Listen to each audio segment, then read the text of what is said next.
우리가 육신에 있을 때에는 율법으로 말미암는 죄의 정욕이 우리 지체 중에 역사하여 우리로 사망을 위하여 열매를 맺게 하였더니 이제는 우리가 얽매였던 것에 대하여 죽었으므로 율법에서 벗어났으니 이러므로 우리가 영의 새로운 것으로 섬길 것이요 의문의 묵은 것으로 아니할지니라. 그런즉 우리가 무슨 말하리요? 율법이 죄냐? 그럴 수 없느니라. 율법으로 말미암지 않고는 내가 죄를 알지 못하였으니 곧 율법이 탐내지 말라 하지 아니하였다면 내가 탐심을 알지 못하였으리라. 그러나 죄가 기회를 타서 계명으로 말미암아 내 속에서 각양 탐심을 이루었나니 이는 법이 없으면 죄가 죽은 것임이니라. 전에 법을 깨닫지 못할 때에는 내가 살았더니 계명이 이름에 죄는 살아나고 나는 죽었도다. 생명에 이르게 할 그 계명이 내게 대하여 도리어 사망에 이르게 하는 것이 되었도다. 죄가 기회를 타서 계명으로 말미암아 나를 속이고 그것으로 나를 죽였는지라.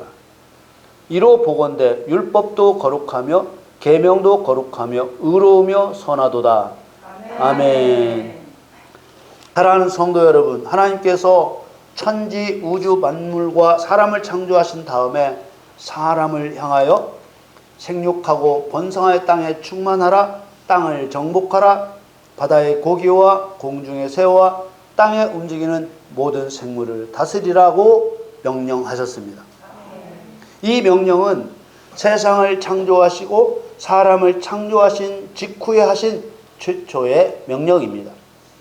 이 명령은 모든 것을 하실 수 있는 전능하신 하나님의 명령이며 모든 일에 실수하거나 실패할 수 없는 완전하신 하나님의 명령입니다.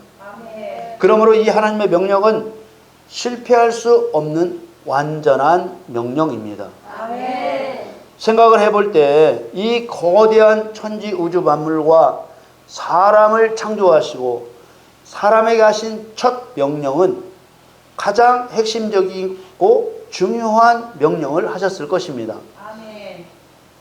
그래서 이 하나님의 명령에는 사람을 창조하신 하나님의 목적과 사람이 하나님의 목적에 합당하게 살아갈 방향과 또 사람이 담당해야 할 사명이 들어있는 것입니다.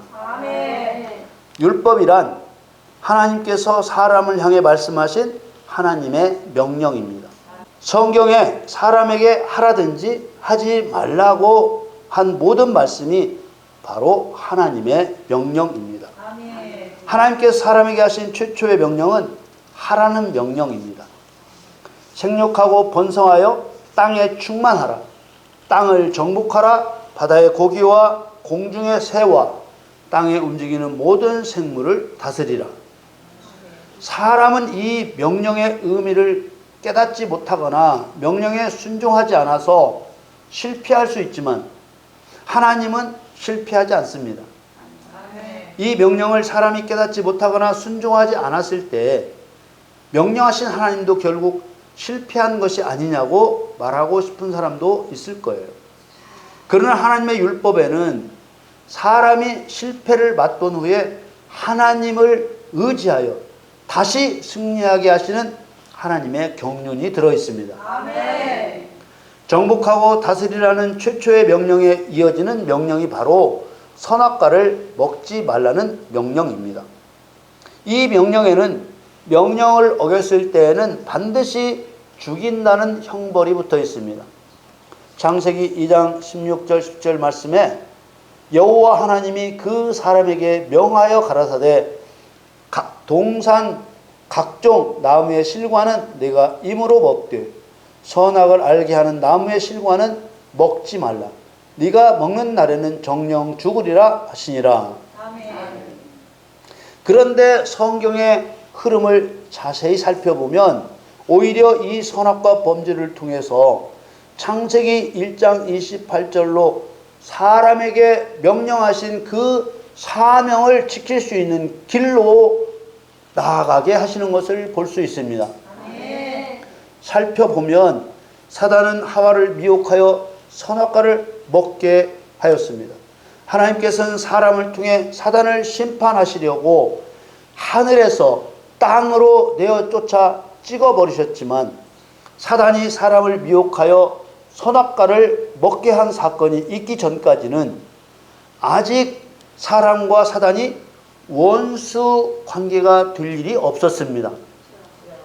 그러나 하나님께서는 이 선악과 율법을 통하여 사단이 사람을 죽이려고 한다는 것을 드러내고 사람과 사단이 원수 관계가 되게 하셨습니다.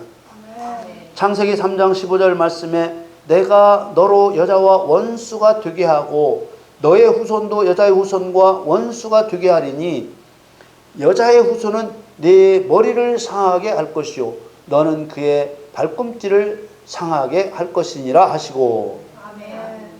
여기서 상하게 한다는 히브리 말 슈프의 의미는 상하게 하다, 분쇄하다, 박살내다라는 의미입니다. 한마디로 사람과 사단의 피터지는 싸움을 준비한 것입니다. 그런데 사단이 얼마나 나쁜 자인 줄 알지 못한다면 사람이 사단의 머리를 가루로 만들어야 할 만한 이유가 없는 것입니다. 사람은 하나님의 율법과 사단의 미혹과 사람의 탐심으로 사단의 악함을 경험하게 되었습니다. 선악과를 먹으면 반드시 죽게 될 것이라는 하나님의 율법과 이 율법을 역이용해서 사람을 죽이려 한 사단의 미혹과 하나님과 같은 존재가 되려는 사람의 탐심이라는 세 가지 작용을 통해서 사람이 사단의 악함을 경험하게 된 것입니다. 아멘. 다시 정리하겠습니다. 창세전에 하나님께서는 사람을 통해서 사단의 머리를 박살내 심판하려는 마음을 가지셨습니다. 아멘. 하나님께서는 이 하나님의 목적을 이루시기 위해 율법을 이용하셨습니다. 동산 중앙에 선악과를 만들어 두시고 선악과를 먹지 말라고 하시고 먹으면 정령 죽으리라는 율법을 정해 선포하셨습니다. 그러자 하나님의 계획대로 사단은 사람을 죽이려고 사람에게 접근했습니다. 사단이 사람에게 거짓말을 하며 미혹하자 사람은 사단의 꼬임에 넘어가 죄를 범했습니다. 그러자 하나님은 사람과 사단이 서로 죽이고 죽이는 원수 관계가 된다고 선언하셨습니다. 사람이 정령 죽는다는 율법이 없으면 사단이 사람을 미혹하여 선악과를 먹게 하는 일은 벌어지지 않습니다. 사단이 사람을 죽이려 하는 것은 바로 창세기 1장 28절로 말씀하신 사람에게 주신 사명 때문입니다. 땅을 정복하라. 바다의 고기와 공중의 새와 땅에 움직이는 모든 생물을 다스리라. 왜 이 말씀에 사단이 사람을 죽여야만 된다고 생각하게 됐을까요? 이 명령은 바로 사단을 짓밟아 지배하라는 사단 심판 명령이기 때문입니다. 땅을 정복하라는 말과 모든 생물을 다스리라는 말은 둘 다 사단을 대상으로 말씀하신 것이기 때문입니다. 정복하라고 번역한 카바시라는 말은 강제적인 힘으로 사단을 속박하고 복종시키라는 말입니다. 또 다스리라고 번역한 라다는 짓밟아 다스리며 지배하라는 말입니다.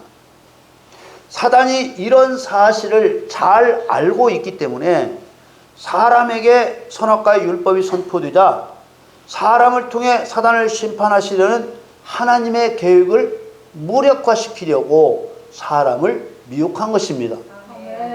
온 천하를 꿰는 능력이 있는 사단에게는 탐심이 있는 사람을 미혹하는 것은 그야말로 식은 죽 먹기입니다.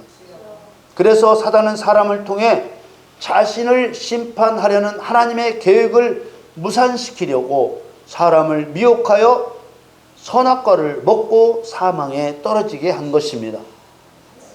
사단이 사람을 죽이는 일에 나서게 된 것은 선악과를 먹으면 정령 죽으리라는 하나님의 율법 때문입니다. 이 율법이 이루어낸 것은 사람과 사단을 죄를 짓는 일에 끌어낸 것입니다. 둘 다 죄를 범하여 죄 앞에 끌려 나왔지만 사람은 구원을 받아 사단을 멸하는 길로 나아가게 하시고 사단은 저주를 받아 죄에서 벗어날 수 없게 하여 사람에게 심판을 받게 했습니다. 우리는 이 부분을 자세히 살펴야 합니다.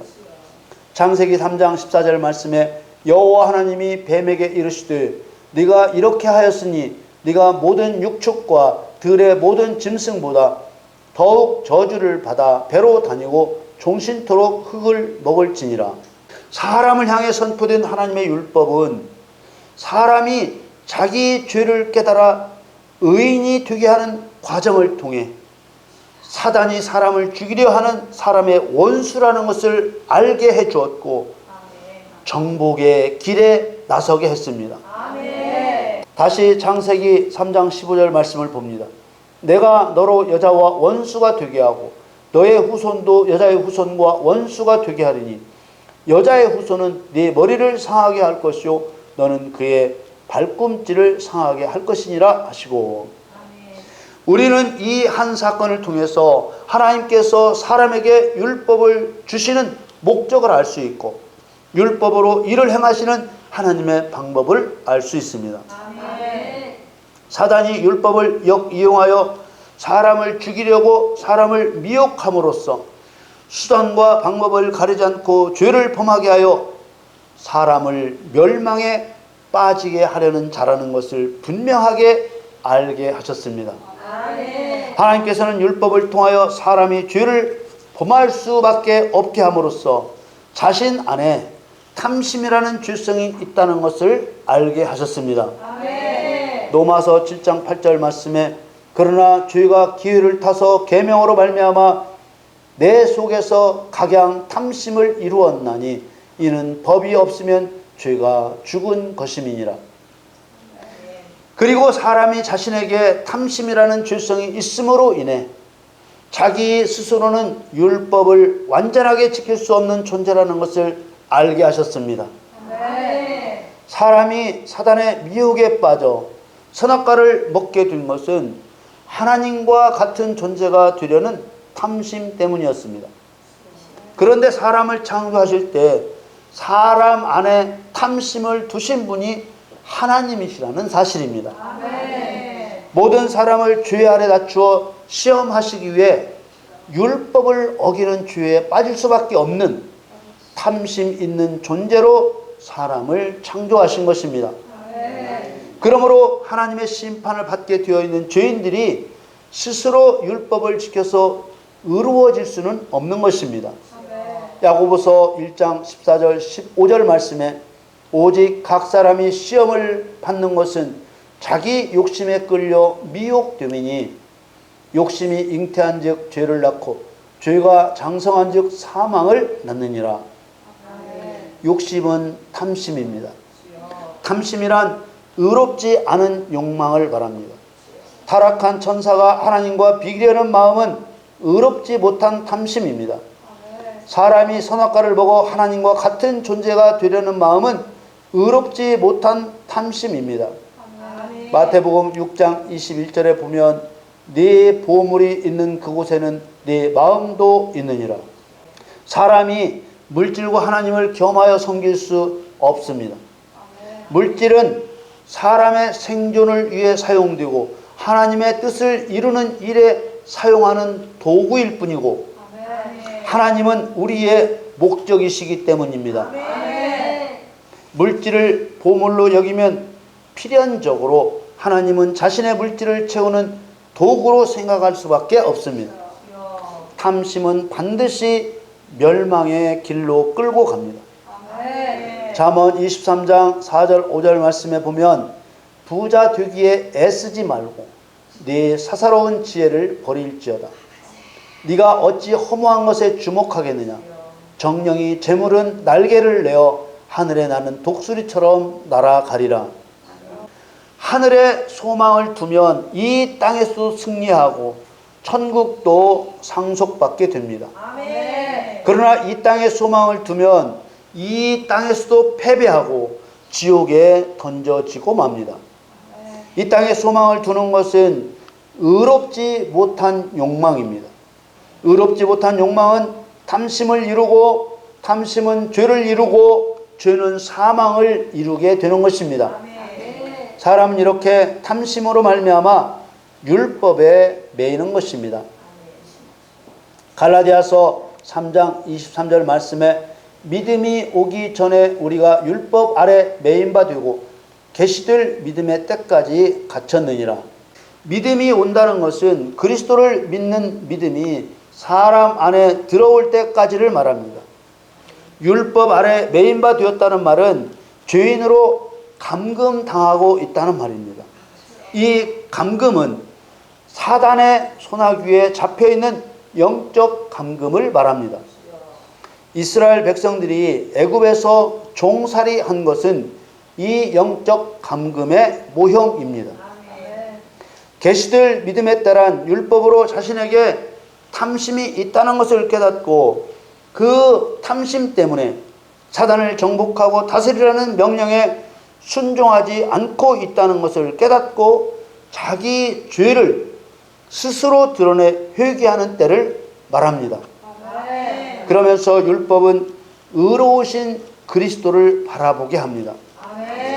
로마서 3장 21절 말씀에 이제는 율법 외에 하나님의 한 의가 나타났으니 율법과 선지자들에게 증거를 받은 것이라. 율법이 불의한 죄를 드러내기 때문에 율법을 의롭다고 하는 것입니다. 율법은 죄를 드러내 주는 일을 할 뿐입니다. 살려내시는 분은 그리스도이십니다.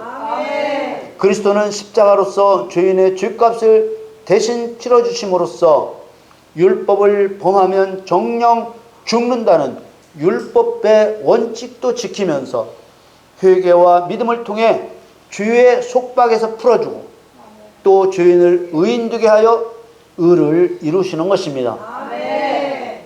하나님께서는 사람을 율법을 어길 수밖에 없는 탐심 있는 존재로 창조하셔서 율법을 어긴 죄인이 되어 영적 매임과 감금을 당하게 하시고 그리스도를 바라보게 하시는 것입니다.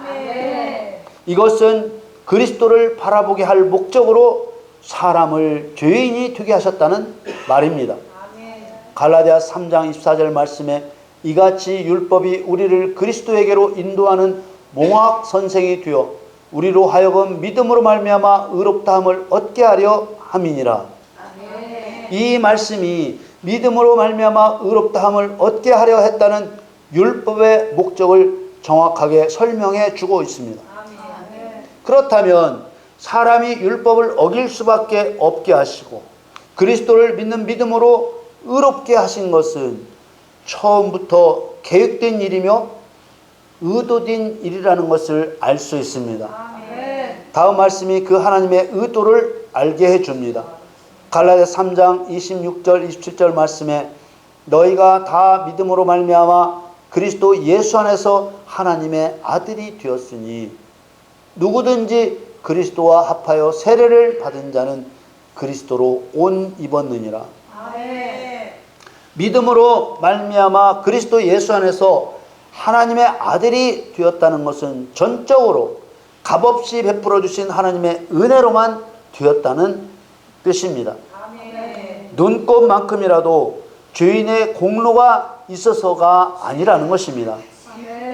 그리고 그리스도와 합하여 세례를 받았다는 말은 죄를 범하던 나를 그리스도와 함께 십자가에 못 박혀 죽었다고 인정한다는 뜻입니다. 더 이상은 죄를 짓지 않겠다는 뜻입니다. 그러나 육신을 가진 사람의 현실은 그렇게 되지 않습니다. 성경도 내 자신이 마음으로는 하나님의 법을 육신으로는 죄의 법을 섬기노라 라고 말씀하고 있습니다. 그러나 죄를 범하던 내가 그리스도와 함께 십자가에 못 박혀 죽었다고 인정하면 의인이라고 칭하는 새로운 피조물이 되어 그리스도와 같은 목적으로 같은 일을 하는 존재가 되게 하신다는 말씀입니다. 그리스도의 최종 목적은 하나님을 사랑하는 사람을 찾아 세우는 일입니다. 구원과 심판은 하나님을 사랑하는 사람을 세우는 방법입니다. 은혜와 진리는 하나님을 사랑하는 사람을 세우는 수단입니다. 율법과 복음은 하나님을 사랑하는 사람을 세우는 도구입니다. 심판을 이루는 율법으로 모든 사람이 죄인이 되게 하셨고, 구원을 이루는 복음으로써 믿는 자를 의인이 되게 하셨습니다. 율법으로 죄인에 대한 하나님의 진노를 드러내셨고, 복음으로써 믿는 자에게 하나님의 사랑을 드러내신 것입니다. 로마서 8장 6절 말씀에 육신의 생각은 사망이요 영의 생각은 생명과 평안이니라. 육신의 생각은 탐심입니다. 그런데 하나님께서는 육신의 생각을 가진 존재로 사람을 지으셨습니다. 하나님께서 탐심이 있는 존재로 사람을 만드신 것은 율법으로 죄인이 되게 한 다음 그리스도를 통해 믿음과 회개와 용서라는 과정을 거쳐 의인이 되게 하시려는 것이었습니다. 하나님께서는 율법을 통하여 탐심이라는 죄성이 있는 인간의 본 모습을 알게 하셨습니다. 또한 하나님께서는 율법을 통해 하나님을 유일하신 참신으로 인정하는 것이 선이고, 하나님을 유일하신 참신으로 인정하지 않는 것이 악이라는 것을 알게 하셨습니다. 사람이 사단의 악함을 경험하여 사단과 원수 관계가 될 때까지는 사단의 나라를 정복하고 다스려야 할 이유를 알지 못합니다. 그래서 여호와의 경륜 안에서 선악과를 먹지 말라는 율법은 사람이 사단의 악함을 경험으로 알게 하는 도구가 되었고, 사단과 원수가 되게 하는 도구가 되었습니다. 오늘 본문 말씀도 율법이 여호와의 경륜 안에서 사람이 죄인으로 정지되게 했다가 그리스도를 통해 의인으로 만들어지는 과정을 보여주고 있습니다. 율법과 복음을 통해 하나님을 사랑하는 사람을 세우는 것을 말씀하신 것입니다. 로마서 7장 5절 말씀에 우리가 육신에 있을 때에는 율법으로 말미암아 주의 정욕이 우리 지체 중에 역사하여 우리로 사망을 위하여 열매를 맺게 하였더니, 육신에 있을 때라는 것은 영에 있을 때의 상대적인 상황으로 아직 믿음으로 의롭다 인정받지 못한 상태를 말하는 것입니다. 이 상태는 율법 아래에 있는 죄인의 상태입니다. 이때는 사망의 죄만 짓게 된다는 것이지요. 이런 과정은 여호와의 경륜 안에서 누구도 피할 수 없고 모든 사람이 거쳐야 되는 과정이자 상황인 것입니다. 그런 후에는 믿음으로 그리스도를 영접할 기회를 주시고 율법의 매임에서 벗어날 기회를 주시는 것입니다. 죄인이 이러한 기회를 받아들여 믿음으로 그리스도를 영접하여 죄를 회개하면 그리스도와 함께 죄에 대하여 죽은 자가 됨으로써 율법의 속박에서 벗어나 드디어 성령이 주시는 것으로 하나님을 섬기게 되는 것입니다. 로마 7장 6절 말씀에 이제는 우리가 얽매였던 것에 대하여 죽었으므로 율법에서 벗어났으니 이러므로 우리가 영의 새로운 것으로 섬길 것이요 의문의 묵은 것으로 아니할지니라. 의문의 묵은 것이란 우리가 죄인이라는 것을 알게 했던 율법을 말하는 것으로 새로운 것에 대한 상대적인 개념입니다. 그러나 율법은 모든 사람에게 일률적으로 묵은 것이 되는 것이 아니라 그리스도와 함께 율법의 속박에서 벗어난 사람에게만 묵은 것이 되는 것입니다. 아직 예수님을 구조로 영접하지 않은 불신자들에게는 여전히 율법은 묵은 것이 아니라 현재에도 너는 죄인이라고 정죄하고 있는 권능입니다. 뿐만 아니라 죄사함의 구원을 받고도 성령으로 거듭나지 못하여 의를 행치 않는 행함 없는 그리스도인들에게도 여전히 너는 행함이 없는 죄인이라고 정죄하고 있는 권능인 것입니다. 율법은 사단의 나라를 정복하고 사단을 다스리며 사단의 머리를 깨뜨리지 않는 모든 자를 죄인이라고 가르쳐 주고 있는 것입니다. 로마서 7장 7절에서 9절 말씀에 그런즉 우리가 무슨 말하리요? 율법이 죄냐? 그럴 수 없느니라. 율법으로 말미암지 않고는 내가 죄를 알지 못하였으니 곧 율법이 탐내지 말라 하지 아니하였다면 내가 탐심을 알지 못하였으리라. 그러나 죄가 기회를 타서 계명으로 말미암아 내 속에서 각양 탐심을 이루었나니 이는 법이 없으면 죄가 죽은 것임이니라. 전에 법을 깨닫지 못할 때에는 내가 살았더니 계명이 이름에 죄는 살아나고 나는 죽었도다. 어떤 이들은 지금은 예수님께서 십자가에서 모든 사람의 죄를 대속하신 은혜의 시대에 살고 있으니 율법에 매여 살 필요가 없다고 말하는 것을 듣습니다. 그러나 이것은 그런 의미가 아니고 누군가 아직도 성령으로 거듭나 사단의 나라를 정복하며 사단의 머리를 짓밟아 다스리지 않고 있다면 그 사람은 여전히 하나님의 말씀을 순종하지 않는 죄로 율법 아래 매여 율법의 지배를 받고 살고 있는 사람인 것입니다. 로마서 7장 10절에서 12절 말씀에 생명에 이르게 할 그 계명이 내게 대하여 도리어 사망에 이르게 하는 것이 되었도다. 죄가 기회를 타서 계명으로 말미암아 나를 속이고 그것으로 나를 죽였는지라. 이로 보건대 율법도 거룩하며 계명도 거룩하며 의로우며 선하도다. 여호와의 경륜 안에서 율법은 사람을 죽이려 하는 사단의 마음을 격동시키는 역할을 합니다. 율법이 선포되자 에덴 동산에서 사단이 하와를 미혹하여 죄를 범하게 한 것처럼 지금도 사단은 여전히 율법을 어기는 죄를 범하게 하는 것입니다. 이러한 율법의 기능은 그리스도와 함께 의를 행하지 않는 모든 자에게 세상 끝날까지 계속되는 것입니다. 율법은 이렇게 사단을 통하여 모든 사람이 죄를 범하게 하는 기능을 합니다. 율법은 무엇이 죄인지 알게 하는 기능을 통해 사람이 원수인 사단의 나라를 정복하지 않고 사단을 짓밟아 다스리라는 명령을 행하지 않는 것이 죄라는 것을 알게 합니다. 율법은 자신에게 있는 탐심으로 인하여 자기 스스로는 결단코 의에 이르지 못한다는 것을 알게 하고 그리스도를 바라보게 하여 그리스도께로 인도하는 기능을 해줍니다.